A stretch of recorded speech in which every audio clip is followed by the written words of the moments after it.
Welcome to the Exceptional Sales Leader Podcast with Darren Mitchell. If you're a sales leader looking to take your leadership to a whole new level, then this is the podcast for you.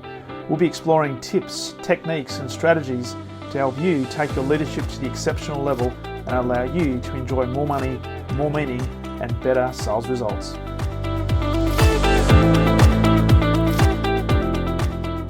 Welcome back to the Exceptional Sales Leader Podcast. And welcome to a man who's sitting in Fort Lauderdale in Florida. He's coming in at 8 p.m. As we're recording this. It's a Wednesday night for him. So I'm not sure, Doug, whether the word workaholic comes into it or whether you're just passionate or whether you saw, man, this is an opportunity to talk to a guy in Australia. I'm a hog for the limelight, and I love my friends in Australia, so that's really all it is. I'm usually home with my family, enjoying my work-life balance, but I'm excited to be here. Love it. So appreciate you jumping on the podcast. Mr. Doug Levy, president at Lexington Rose Consulting and former COO. So we're going to talk about sales and sales leadership today. So welcome to the podcast, and thank you for jumping on at such a late time in your evening where you could have been doing lots of other things other than talking to some Aussie.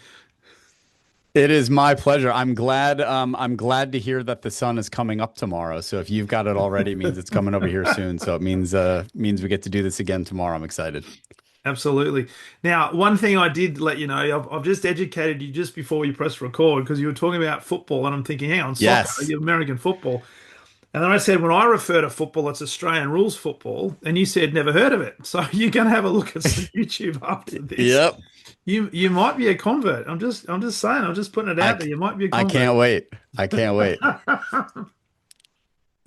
You may not understand the rules of the game, but that's another thing. We can have another conversation about that. Of course.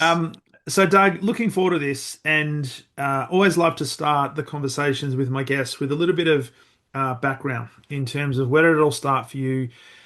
You've been in COO type roles. You're now running a consulting business. You look at sales and work with clients more from an operational perspective, but certainly have been in sales and run sales teams and so forth. Where did it all start for you, and what's been almost like the life journey or the path that you've traveled that's got you to where you are today? So it's interesting. I feel like a lot of it happened by accident. So I've been in the property and casualty insurance business for my entire professional career up until I started this consulting firm. And I worked at a local insurance agency in high school. And then I went to college and to university and got a business degree and came back home and said, oh, I'll just continue working at this insurance agency until I get a real job. And I'm using my air quotes. And it turned out that was my real job. And I moved into sales and just kind of had a thing for it. And I was selling insurance, car insurance, homeowners insurance, business insurance. One of my good clients, who is an entrepreneur, said to me, hey, you're pretty good at this. Why don't you and I start a business together? We'll start an insurance agency together. I'll put up the money. I was 23. He said, I'll put up the money. You put up the sweat equity and we'll go 50-50. And so we did. So I was 23 years old. We started an insurance agency from scratch. He funded it with some seed money and got me an office, and I just sat there with a phone and a computer and started doing my thing. So I was a salesperson before I did anything else.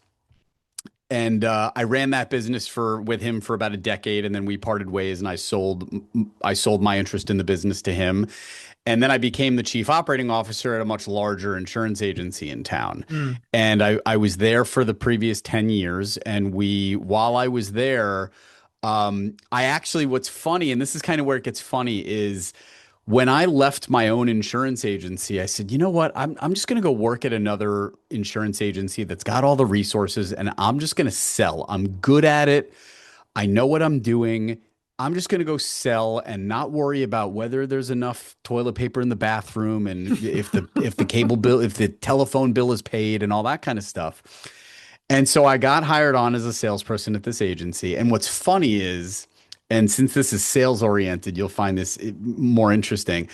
I walked into this agency. The guy knew who I was, and he had been courting me when he knew that I was up for grabs. I went into him and I said, I'll come work here, but I don't want to be bothered. I said, I know I can sell. You know I can sell. give me a desk and leave me alone. I don't want the rah-rahs. I don't want to be slapped around and told to hit a goal. I want to sit in my office and I want to sell insurance. I said, I'll pay you a desk fee. I'll pay you for whatever the overhead is. You can make, if you got to pay me anything, make it full recourse. I just want to sit in my office and do what I know how to do. Hmm. And he was like, oh, okay. So we did that. And then within a couple of months, he had some kind of operational initiatives that he was working on. And I said, I could help you with that because I don't have a big client base right now. I got time. So I ended up helping him with it. And I ended up becoming the chief operating officer like 4 months later. Wow. So I ran and at that time we had 37 employees. So he was right at that time where he was ready for like a full-time COO. Yeah. So I joined the C-suite and gradually took over daily operations while still, which included managing the salespeople and handling a lot of the kind of process-oriented part of sales that we'll talk about, I'm sure. And on top of that, the owner was very much you know, the sales meetings are for rallying the troops and then leaving. And I didn't find that very effective. The salespeople didn't find that very effective. So I handled it a little differently. But long story short is we during my 10 years with the agency, we tripled revenue, um, only increased headcount by 20%, Mm. and had like a 9-year average employee tenure. So did a lot of stuff on the operational side to really be lean and mean. And Yeah. then I started an operations consulting firm after we sold the private equity. Wow. Wow. There's And a here lot I in am. that. There's a lot in Yeah. that, Doug. Yeah. The one of the questions that popped into my head when you were describing, particularly I guess the first venture you're in as a 23-year-old, where you were to put the sweat equity in, and your partner was going to put the capital in. Um, you were there for a decade, Yeah. and I'm assuming for that business to be successful, for then you to sell out and go to the next opportunity, you would have had to expand the business, and you would have brought in more salespeople. So, Yeah. and we'll talk about sales process and how they often become, I guess, the conduit for everything, and how we need to Yep. probably put a bit of system in place.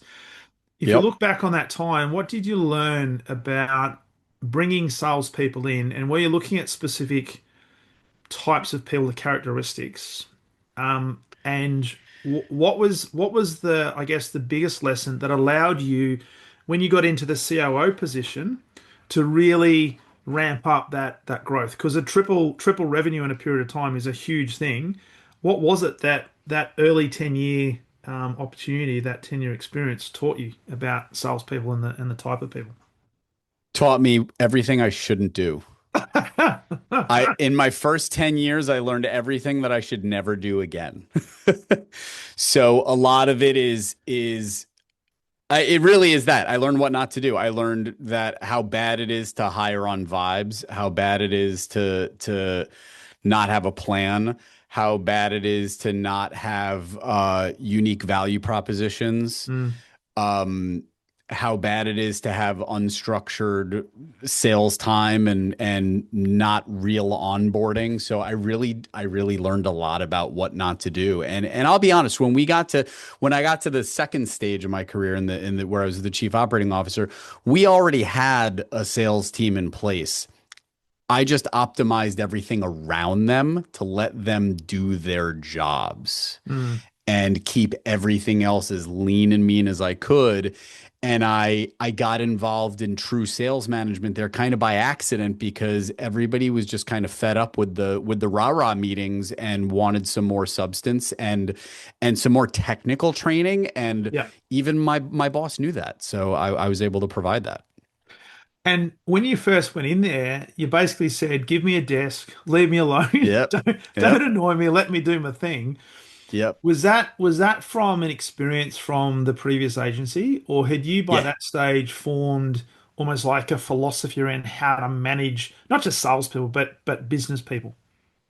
No, it really was rooted in my previous experience with my business partner was a lot older than me and was just a relentless kind of person. That's kind of why we parted ways. And Okay.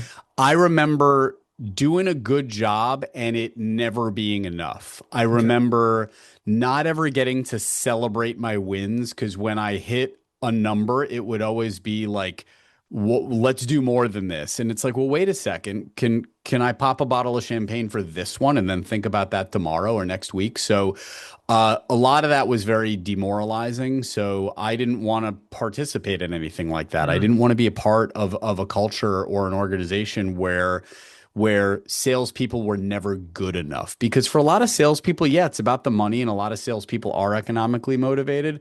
Yeah. But it's incredible how far an attaboy will go or an attagirl will go, to a salesperson who they're there for themselves, but they also want to know they're doing a good job.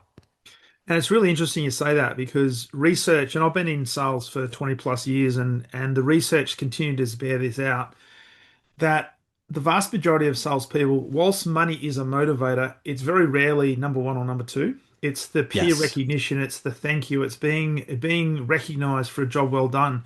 So Yes. when you have a situation where your boss or your partner is driving a really hard bargain and never ever Yeah. satisfied, and part of it you can understand because there's always another level to get to, but the important thing about that is you've got to be able to celebrate the wins and Yeah. give people at least a bit of breathing space to say, hey, Doug, well done on that particular deal. And this is why we want to hold you Yep. up as a great example so others can aspire to be like you, Yep. which gives you a jolt of, I'm doing a good job. Of being recognized. There may not be any, huge financial compensation attached to that. Well, there might Doesn't be, even but need it. it's like, Doesn't even need it. Oh, I just want that. That's like Yeah. that's like the sugar hit that I'm looking for.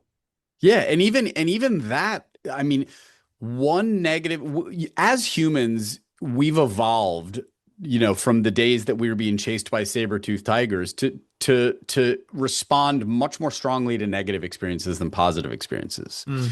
So that one negative experience when you hit a goal and then the second you hit that goal, your sales manager moves the goalposts and makes you Yeah. feel inadequate again is so demoralizing. So I'm much more of a honey than vinegar guy. So Yeah. I always sought that and never got it. And that's the type of leader I choose to be. I love that because there are so many examples where a salesperson perhaps has hit the president's club or they've been the number one or number two in the previous financial year, and within 6 months of the new year, they're under a performance improvement plan because their portfolio has just been destroyed and things have happened, and they go Yep. from hero now to zero.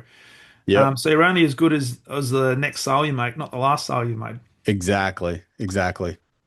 So I'd love to know because I want to talk about structure and how we help salespeople do what they're really good at, and that is sell, Sure. right? Sure. So in your role and your experience, and when you got into the COO role, um, what was it that you saw, what, you could have a big impact on driving significant uptake in revenue by operationalizing sales, but also making sure that we put almost guardrails or a ring fence around what sales Yes. should be doing versus what sales shouldn't be doing. Can you just Yes. talk about some of the principles around that? Because there are so many companies that just say, you know what, if in doubt, give it to the salesperson because they Yeah. quote unquote own the relationship. Yeah. So I think if you asked anybody that's in a business that involves sales or has like dedicated salespeople, they all know what salespeople should be doing and what they shouldn't be doing. So it's not a matter of knowing it, it's a matter of executing it. Mm, Yeah. So we all know that salespeople shouldn't be doing paperwork. That paperwork should be given to somebody else, that they don't need to do that. They need to be belly to belly, they need to be on the phone, they need to be out in their communities, they need to be networking. mm, So the time they're spending doing paperwork is taking away from that. It's a business owner has to have the guts to actually make that happen, to say, I am going to hire an administrative person who can handle the paperwork for my salespeople because I know that that will increase their sales capacity and enable them to sell more to far outweigh what I'm paying the person that's doing the paperwork. So mm. that the economics there, it's often if you've got the right ingredients and the right team, you can do that. But every business can look at its salespeople and say, yeah, this is probably not the best use of my salespeople's time, but I just don't have the structure Mm, around them. So again, it's not really the knowledge, it's the execution. mm. You either don't have the staff, you don't have the wherewithal, you assume that, like you said, the salesperson owns the relationship so that they should do this, but it's rarely ever true. Mm. We have to teach people how to put those guardrails up because the pile of metal to build the guardrails is sitting right there in plain sight, and they just haven't figured out what to do. It's interesting, isn't it, that there's a lot of things that happen in business, and you're always finding out what needs to be done. And there might be customers are asking certain things, which requires a new process to be developed, and all these things add to complexity. I just Yep. wonder how many companies look at, or how do we make it easier, not just for the sales team or the salespeople, but for the business in general.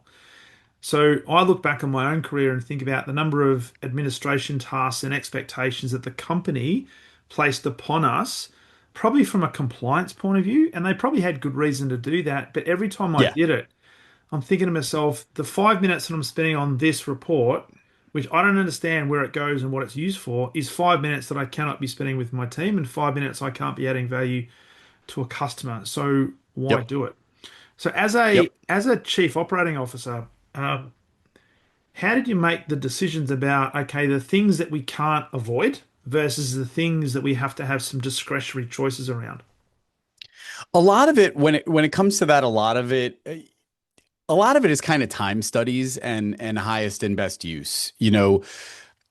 Does it yes, I know that this is 5 minutes that you're not spending with your team, but the mountains I have to move to make it so that you don't have to do that, it's just unfeasible. Mm, So there's this complex dance that happens between sales and service and administration where everybody's questioning like why do I have to be doing this? And a lot of times you hold yourself accountable to a lot of different people. So I had my at the insurance agency we had our salespeople, then we had our account managers, and then we had kind of an administrative support team kind of that supported the account managers so that they mm, could focus on high level service tasks. So it was the same thing. So I'd have sales asking me, why am I responsible for this when account manager can do it?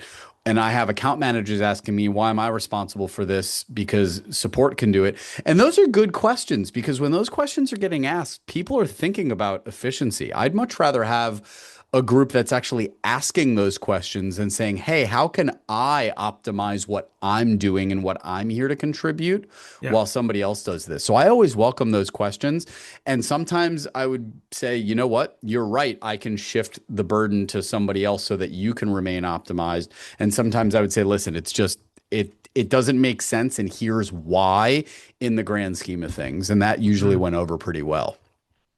Because there's a lot of stuff that happen in businesses where you look at it and you kind of ask the question, sometimes scratch your head, why are we doing this at all?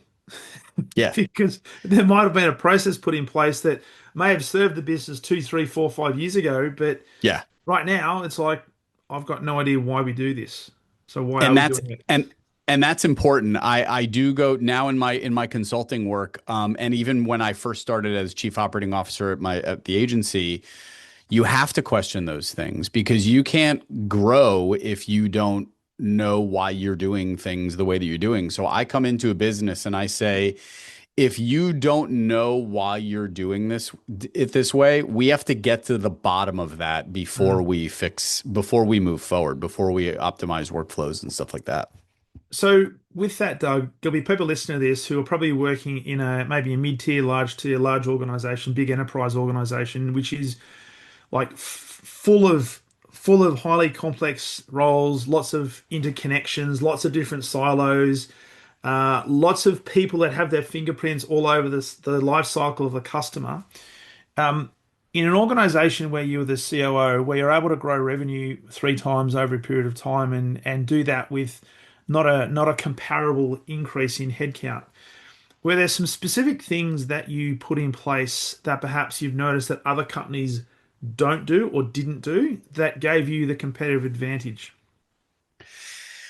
I think being a smaller business by nature gives you the ability to be a lot more attentive to literally everything. Mm, Um, I think that it's almost unavoidable for large enterprises to be bloated if for no other reason than just a lack of visibility across departments. mm. It's very hard to know what's going on when you can't actually see it with your own eyes and do a lap around the office and kind of know what's happening. So I think that's really important. But I think the biggest thing that we always adhered to was highest and best use, making sure that every employee was doing things at the highest range of their skill set as often as possible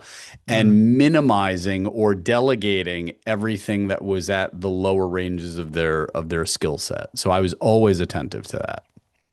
So to that point, how much, and this might sound like a loaded question because it probably is. Okay, hit me.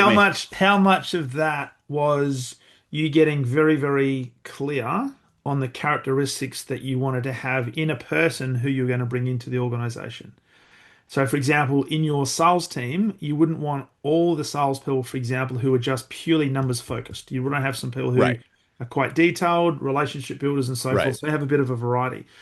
So, for you to be successful, so for what you just described, for that to happen, how much work was put into getting very granular on the type of person that we wanted to bring in to the organization? That's a good question. I think that when you're looking at the type of person that you bring in, it's a little bit different than it is to just understand the people when they're there. So getting them in the door and having them in the door are kind of two different things. So to get somebody in the door, hiring is obviously critical in terms of finding the people with the right personalities. I'm big. I practically wrote a book on hiring. I have a separate module that I developed as part of my consulting work because a lot of businesses hire very, very poorly. So I built a hiring framework that a business can install where they're assessing for the right things, Mm, testing for the right things, interviewing for the right things. So it's not all just performative and vibes. So I think the guidelines in hiring somebody and hiring a salesperson are somewhat narrow, but once you get that person in the door, you've said, okay, this person is competent and this person can sell what we're trying to sell. mm, Then it becomes a matter of really understanding what makes them tick. mm. So I had in my last organization, I had a salesman that was just a bull in a china shop, didn't follow any of the rules, but was the best sales guy and had the relationships and was friendly with everybody and could do anything.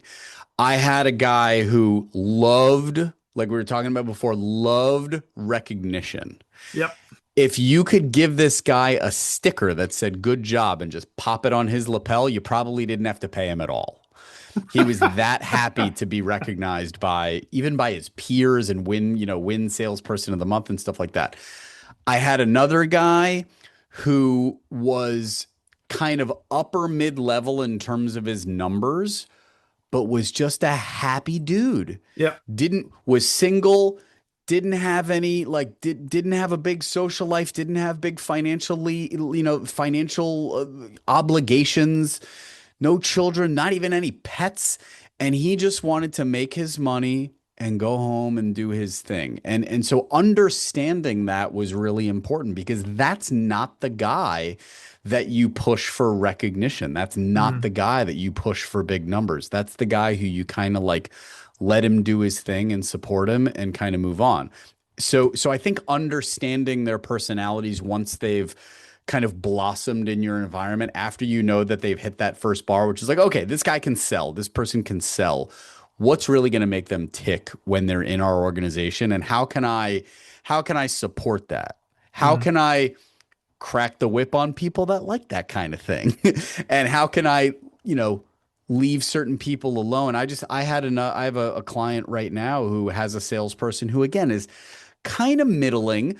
She's covering her salary. She's hitting numbers that are financially viable, unequivocally Yeah. financially viable.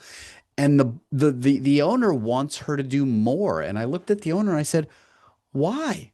All Mm. you're doing is aggravating her and yourself with these constant conversations about her hitting numbers that it's just not going to happen. So why don't you leave her alone? Let her do her thing, which is, like I said, it's economically viable. She's good for our organization's culture. She's not causing any problems. Why don't we leave her alone and focus our energy on somebody else that we can actually achieve results with?" A lot of people lose sight of that. They just think, I need everybody to hit this number. I need everybody to want more. But that's just not the way it goes. Well, you said before that before we press record, you're talking about the sales leaders in the organizations that spend the vast majority of their time on the C performers, the ones that are not hitting the Yes. quota, Yes. with the hope that will get them at least to the mid tier. And God, if we're Yes. lucky, maybe they'll become high performers. And we neglect the high performers.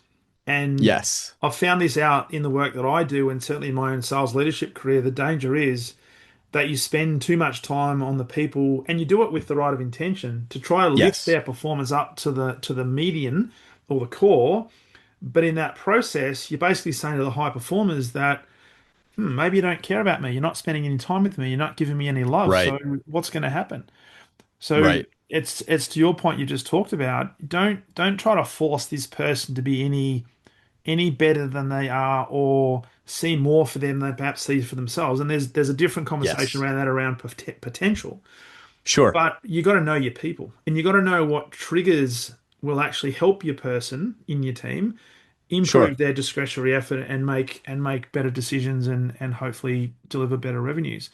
Sure. And at the same time, understand when somebody's just maximized. Like if somebody's you see that they're consistently hitting a number and they're kind of not really getting past that no matter what you do, recognizing that is important because it helps you focus your energy in other places. Again, as long as that person is economically viable, Yeah. which is, that's the baseline. Like if they're not covering the numbers that they're supposed to cover to remain economically viable, you got to do something about it. But if they're economically viable, now you have to start questioning, is this where I should be spending my energy? Yeah, absolutely, absolutely. Which brings me to the point that, and you've talked a little bit about this. You've got to operationalize your sales team, which means you've got to Yes. have a sales leader that knows how to actually choose the right people, particularly when it comes to expanding the team, but Yes. know what makes the individual salespeople tick. So you mentioned before the sales leader that just did the rah-rah session, the sales meeting. It was just to motivate the team to go out and to sell, right? That may Yeah. resonate with a small percentage of the salespeople because that's what they're motivated by. But for the Yes. vast majority, they couldn't care less about the sales leader talking about, you're going to make all this money. We're going to be employee of the month and we're going to get to President's Right. Club and all that sort of stuff. You've got to know how to Right. do that. So, can you talk to me a little bit about your thoughts on operationalizing? Because you talk about sales leadership being a system, Yes. and how do we do that in a I guess in any sort of industry? But what are some of the key things that you've learnt over your journey? You have to strip away the rah-rah, and you have to get back to what actually works on as an operations person. I'm fascinated by what people do day by day and hour by hour and even minute by minute. Those things are massive in a company when you really start to explore them. So all of that needs to be systematized, and you need to get the data that you need to be able to see what people are doing and help make those decisions. So you can if you've got a great salesperson and a mediocre salesperson and you don't know exactly why Mm, those people are different performers, you better find out. You better find out because it has to do, there's only one way to sell, like, in order to sell something, you have to propose it. In order to Mhm. propose it, you have to qualify. In order to qualify, you have to create an opportunity. In order to create an opportunity, you have to meet somebody. Mm. So you meet somebody. If you meet X people, you will generate Y opportunities. You generate X opportunities, you will qualify Y of them. You Yeah. qualify this many will lead to a proposal, and this many will lead to a sale. So you have to start looking at, is my great salesperson, are they a better qualifier? Are they a better networker? Are they a better closer? Are they better at establishing value over selling price? Are they pursuing larger opportunities? Are they, what are they actually doing that makes them, what are the ingredients? Why does that cake taste so much better than this other one? Oh, well, it's got twice the sugar in it, or it's got, you put one more egg in and it totally changes the way that it tastes.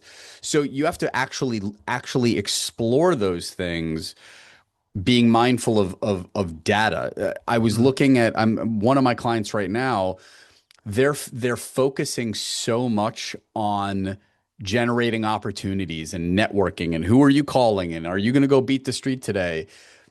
But their close rates are garbage. Hmm. And I said, why are you focusing on turning 100 opportunities into 125 opportunities when you need to focus on turning 30 closes into 50 closes with the same number of opportunities and make more money in less time? Yep.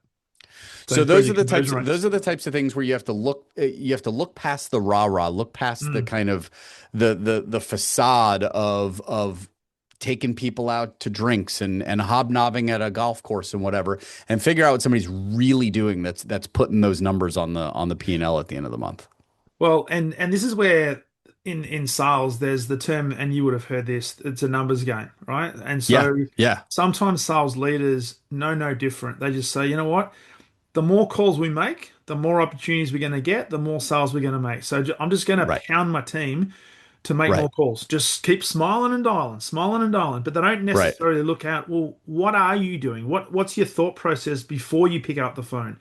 What is right. our value proposition? When we get to a Yep, position where we can talk to a customer because we've qualified them and they may yep, have a problem, how do we actually take them through a buying journey, not a sales cycle, to get to an outcome? So yep, looking at all of those, and this is why I think you talk about operationalizing and making sure you're really clear on what the value is that we provide. yep. So when you look at your company that you're the CEO in order to, because let's be honest, insurance doesn't have a great reputation, just like used cars. What do you mean? And I don't know selling. about over there, but over here, people love us. That's not true. Um, But to be successful, there has to be a system that we use for every stage of our customer life cycle, but every stage of the Yes. process we go to take the customer from curious to committed. And just by saying, hey, go and make 125 calls because yesterday I made under 100 is not going to Yep. change because it's just going to make the problem expanded even further. Yep. Yep. You just have to deal with even more challenges. We found that one thing I found out when I noticed that a lot of my salespeople just were not enjoying the rah-rah stuff. I found that they were desperate for technical sales training.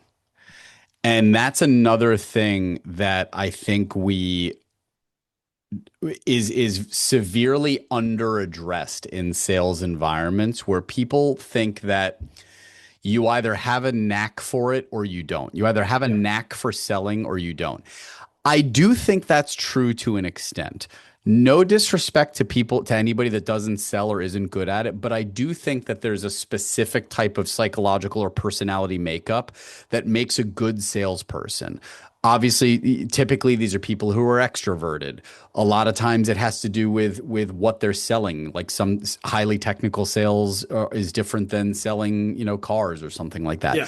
So I do think that there's a specific personality makeup to a salespeople, but you take to salespeople, but you take every salesperson, they need to also understand the psychology behind selling. And a lot of them, that knack will only get you so far.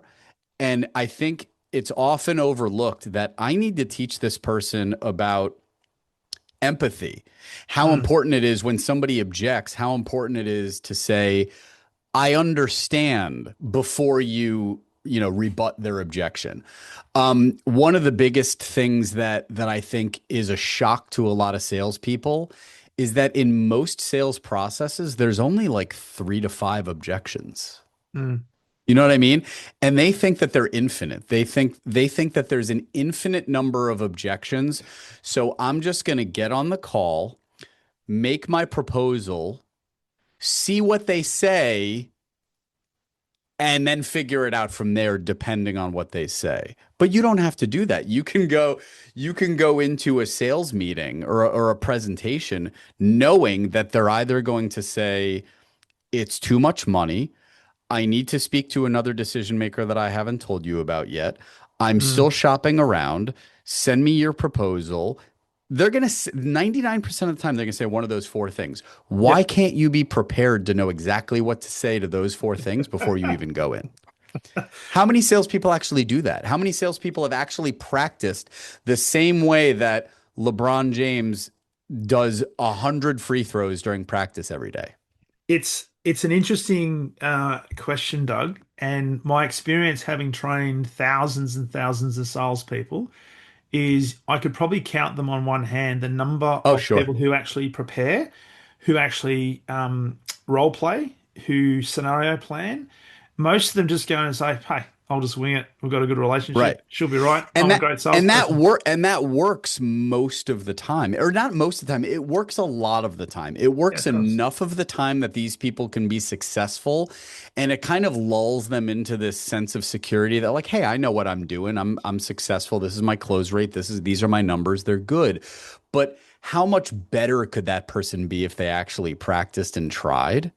And then when you back that up and look at an entire team, how Mm, much better could my sales team be if I provide all of this? Like, if you think about it, and I say this a lot, the most elite athletes in the entire world practice all the time, literally all the time. hmm. Why is it so foreign to us to think that when we're good at something, we don't need to practice it? When the Yeah, people that are the best in the world at what they do athletically practice all the time that's so that it. it becomes second nature when they're actually on the court or the field or the pitch or whatever it is. And people look at them and they say, "Oh my God, David Beckham was so good." But what they don't Yeah. realize is after every training session, he would kick 100 on his left and 100 on his right before Yep. he went in. It doesn't matter what Yep. else was going on. That had to happen. That was so much of a discipline that he had. You Yep. talk about LeBron James.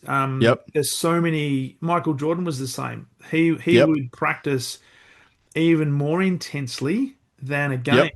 So Yeah, he would Michael would get into fist fights with his teammates because of his intensity. Then yes. you look at Kobe, God rest his soul. He was always the first one in and the last one out. Mm. And it's not an accident. So it's confounding to see salespeople that just don't practice. Their practice is on the court, on the field. It's not like in the gym. Well, I've always wondered about this, Doug, because there's no university degree that is strategic selling or high stakes No. selling or precision selling. And if I'm honest, the most people I talk to, they sort of fell into selling, and I'm the same. I fell into selling. I We started all out as an did. engineer, right? I had no intention of being in sales. I thought, what's Yeah, sales? we all It's did. dodgy stuff. Yeah. Yeah. But it's a profession and there is a science behind the profession. So if you wanted to get really, really good at it, and this is where your attitude and the mindset becomes so important, and that is, um, what are you there to do? Are you there to sell for your company, or are you there to serve a customer and solve a problem that they have, and in the Yep. process you get taken care of, and so does your company. So the way Yep. you look at that completely changes the energy around any interaction. And I will say to sales leaders that if you're just focusing on the number, like you said before, go and do 100 calls, turn it into 125, and we should see an increase in our conversion rate. Well, no, if I've got a really bad attitude and all I'm trying to do is push something down somebody's throat, then I could Yep. do 3,000 calls and nothing's going to change. Yep. Yep. So I what do I you, often have to, sorry, go ahead. no, I was just going to say, so how do you see that? So as a sales leader, what are we doing as sales leaders to try and get our salespeople to understand why are they in the sales game in the first place? What are they there to? What is their core role? So you're right. There's no like educational track to learn this stuff, which is bizarre, but we're still doing it by accident. Like I don't know how I know the stuff that I know. I just learned it over my career and here I am talking about it on the Exceptional Sales Leader podcast. I mean, here you are running the Exceptional Sales Leader podcast. Like these things are still happening by accident and we're in this position where you can go to school to learn marketing. You could go to Mm. school to learn management. You can go to school to learn economics and engineering and all these other things. You can't really go to school to learn sales. Mm. And maybe that's because it's a little too broad to teach, or it's only accessible to certain types of people. Um, like you can be an extrovert or an introvert in economics, but not necessarily in sales. So I think, but you're right, like understanding the psychology. I've met so many salespeople that are like embarrassed about what they do almost, right? Where they don't really own that they're a salesperson because there's this perception that they're just in it for themselves or something Well, like that. you know what? And I would suggest that those people would be nowhere near as successful as they could be because they Oh, are of placing course. this huge barrier in front of them. Now, the other thing I wanted to just touch on as well, you mentioned before that a lot of, and it's almost like a generalization, a lot of salespeople think you've got to be extroverted and so forth. Sure. Interestingly, I've seen a lot of really, really high performing salespeople who are sustainably successful, who were the complete opposite, who were Really? so introverted. But here's what they're really good at, Doug. They're really good at asking questions and then shutting up. They were incredible You're not listeners. wrong. Yeah. Yeah. And what they were able to do is create this feeling amongst their customers that it's a safe place. They're not going to Sure. ram something down their throat, and the customers would lean into them and almost do the buying. Oh, that's And phenomenal. and they Yeah. were and this because I talk to people all the time now and say, hey, just because you are thinking about getting into sales or somebody suggests you to get into sales and you're not an extrovert, don't think you cannot be successful in sales because you can. And here's a number of stories to back that up. That's very So interesting. I think you gotta want it though. I think as a general rule, I wouldn't expect that. yeah, but it also comes down to, and one of the things that I've developed over time is a philosophy around sales, and what I talk about sales being is the ultimate form of service. Absolutely. I couldn't agree more. So Sales is I think it was Ernest Nightingale said sales is it's somebody said just sales is helping people buy. You're not trying to sell something to somebody. You're helping somebody make a decision that's right for them. correct. And it's ethical influence as distinct from Yeah. unethical manipulation. Well, because a lot of people don't realize it's funny that you say that. You're right. It is ethical influence. I'm gonna steal that if it's all right with you, Please. because it's true, and that's kind of what I have to teach people sometimes is it's not a bad thing for you to help guide this person toward a decision that's right for them, Yeah. because salespeople, we have to save people from themselves a lot of the time. Because people are by nature hesitant to make decisions, even when they're good decisions. Yeah. So I've spent a lot of time convincing salespeople that, like, no, you're not like manipulating. So, I mean, you kind of are, but for a good reason. Well, it's all comes down to your intention. So that word ethical Yeah, is very, very powerful because yes, it's persuasion, yes, it's influence, yes, you could always argue that it's also a form of manipulation, which is everything we're seeing on every single social media platform and everything you see in the world right now.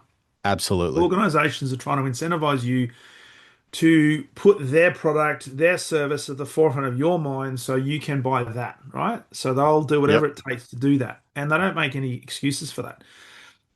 So from a person's point of view, you've got to be proud for what you do. And Yeah. I've actually said to a number of people, and there's one particular person, and I'm going to mention him on this podcast because he does listen, and I'm going to give a shout out to Okay. Michael Carr from the UK. He's a phenomenal human being. He's been on the podcast as well. Wait, is a salesperson and a phenomenal human being? Yes, he is. Yes, he is. Amazing. And the thing is, and the reason I There's mentioned dozens of him us. is we were talking, and I said to him, or I said somewhere that you've got to be proud to be in sales. So Yeah. there are so many organizations who have a sales team, and the salespeople within the team do not have sales in their title. They're called account directors or customer success managers Yeah. or Trying to hide business it. development managers. Be proud of being in sales. So Yeah. he has in his LinkedIn profile, proud to be part of the sales team at PlayScheme, right? So he sells play equipment and customized play equipment for schools and educational institutions. Phenomenal Love it. business, and he's absolutely kicking goals left, right, and center. So big shout out. So the reason I mention that is you got to be proud. So Yeah. okay, there's no MBA in sales, right? But here's the other thing: every single person on the planet is in sales. You don't have to Yep. carry a quota, but you're selling something, right? So Yep. be proud of it. And if you're proud of it, then behind that, if you're a good human with good ethics and good values and you're there to serve with the right of intention, hey, you may actually get a transaction. And if you don't, what you're going to get is a seed that's planted for a future transaction, maybe with that person or with somebody that is going to Yep. be influenced by that person because of how you treated them. Yep.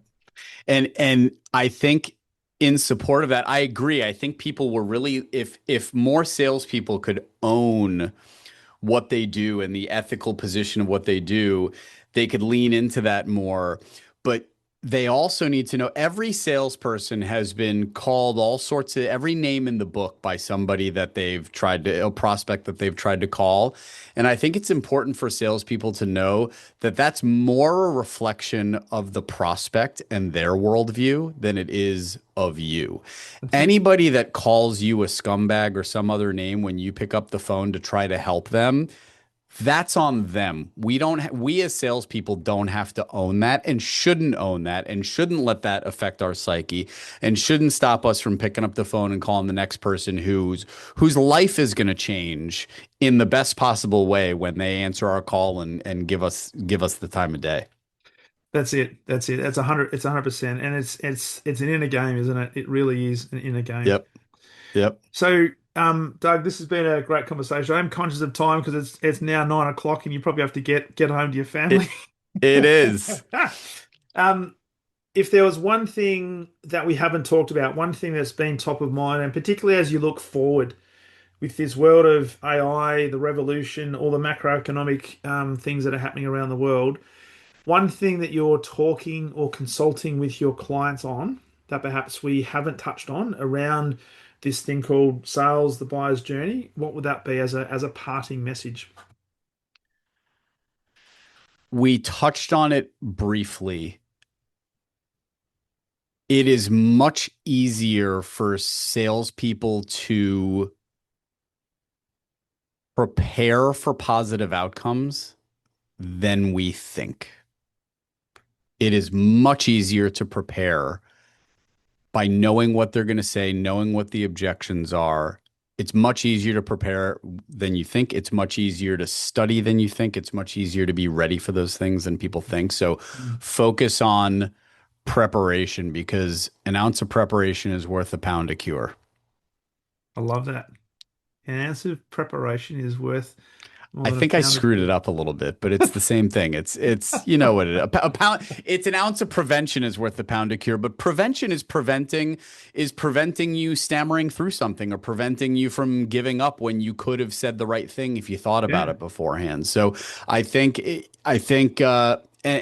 just kind of in line with that is sales leaders don't spend enough time focusing on conversion. We talked a mm, lot about how we think that pouring more into the top of the funnel is going to solve our problems and there's conversion is a gold mine. It's an Yeah, absolute gold mine and often much more lucrative than funnel building. totally. If you get That's the good big at one. Let's that, go with that instead of my do that. misspoken quote. Do that. Awesome. Hey, Doug, really appreciate you coming on the podcast. It's been a great conversation. For people who want to connect with you and learn more about you, where's the best place for them to do that? How do we get in Dub contact with you?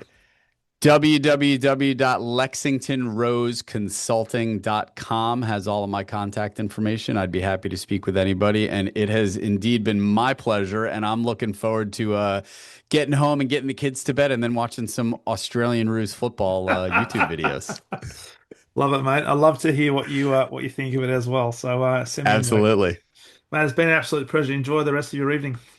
Thank you for having me on, Darren. I'll talk Cheers, to you mate. soon. Take care.